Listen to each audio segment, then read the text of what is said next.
Hello friends, today we will talk about DOTS. DOTS.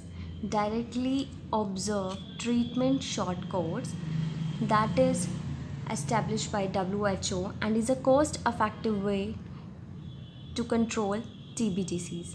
So here we will talk about ATT, anti-tubercular therapy. In this we have 5 medicine HRZES. This is a short key to learn this HRZES. H for INH, isoniazid. R for rifampicin. Z for pyrazinamide. E for ethambutol, and Z for streptomycin. Basically, streptomycin is the only injectable drug, and all our here are oral drugs we will take in form of tablets. Okay, now if we have to write the way how we take this medicine, this is a short key to learn this 2 HRZES. Brackets close and 3. 2 denotes for months. Example, we have anybody have to take this medication for 2 months. It means 2. And 3 denotes weeks. Here it means 3 weeks. 3 times in a week. Okay? 2 HRZES. Bracket close 3. Next one, how we learn it. First of all, this is the way to learn it. RBG. RBG. आप इसको learn कर सकते हैं RBS. RBS, RBG. हम कह सकते हैं ये सारे केसेस 3 में डिवाइडेड है, 3 कैटेगरी में डिवाइडेड है, या फिर हम कह सकते हैं ये मेडिसन्स 3 कैटेगरी में डिवाइडेड है. First of all red, blue and green. Basically, those patients or those cases are in category 1, have sputum smear positive. It may be negative, but the both cases are seriously ill. They also have extra pulmonary TB like bone TB हो सकता है या किसी और जगह का होता है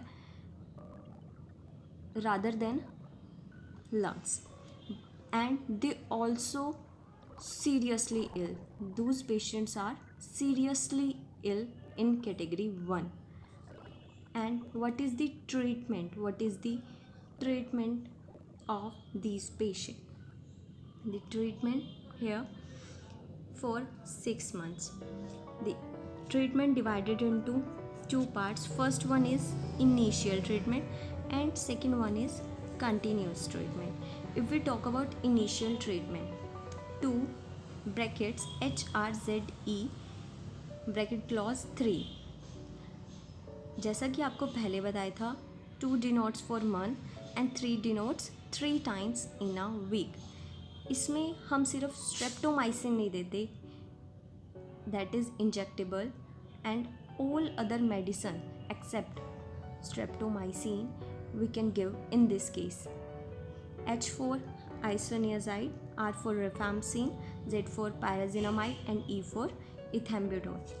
And continue treatment for 4 months, H and R 3 times in a week, 4 HR 3, and 2 months plus 4 months. It means category 1 patient treatment is for 6 months. Okay, now we will talk about category 2 patient. Okay, category 2 patient, इनके colour code पे questions आते हैं, हमें याद रखने पड़ेंगे. Category 2 में हम उन पेशेंट्स को रखते हैं जो डिफ़ॉल्ट हों, रिलैप्स्ड हों एंड फेलियर हों. डिफ़ॉल्ट, रिलैप्स्ड एंड फेलियर पेशेंट्स वो हैं जिन्होंने टैबलेट या तो रेजिस्टेंट हो गई है टैबलेट की, या फिर उन्होंने कोर्स अपना पूरा नहीं किया. उनका जो ट्रीटमेंट चलता है मेडिसिन्स का, ऐसे केसेस का वो आता है कैटेगरी 2 में. And the colour for category 2 is blue. तो इनका ट्रीटमेंट जो चलेगा वो होगा 8 मंथ्स का. 8 मंथ्स का फर्स्ट जो चलेगा 2 ब्रैकेट्स में HRZE 3।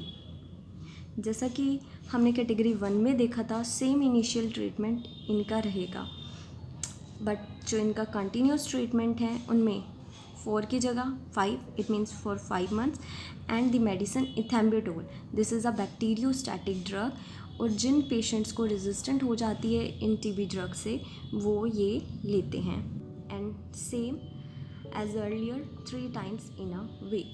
But here initial treatment में एक और चीज़ ऐड हो जाएगी, 1 मंथ के लिए एक और HRZE बढ़ जाएगा for 3 times in a week, means 2 + 5 + 1, 8 month treatment for category 2। Okay, in this patient कौन से थे इसमें include? Default cases, relapsed cases and failure cases.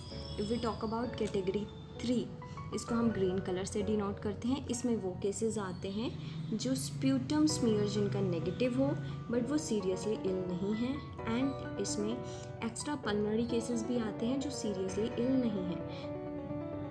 इनका ट्रीटमेंट जो रहता है वो भी कितने मंथ का रहता है? 6 मंथ का रहता है। इसमें रहेगा 2HRZ 3 प्लस जो कंटिन्यूस ट्रीटमेंट रहेगा वो 4HR3 रहेगा। बेसिकली अगर देखा जाए, if we talk about first category, that is category 1, इसमें इनिशियल और कंटिन्यूस ट्रीटमेंट जो है, और कैटेगरी 3 का इनिशियल और कंटिन्यूस ट्रीटमेंट जो है वो सेम है, बस इसके इनिशियल ट्रीटमेंट में इथेम्बुटोल ऐड नहीं है जो कि यहाँ पर ऐड है। तो इस तरह से आपको इजीली इनको याद रख सकते हैं।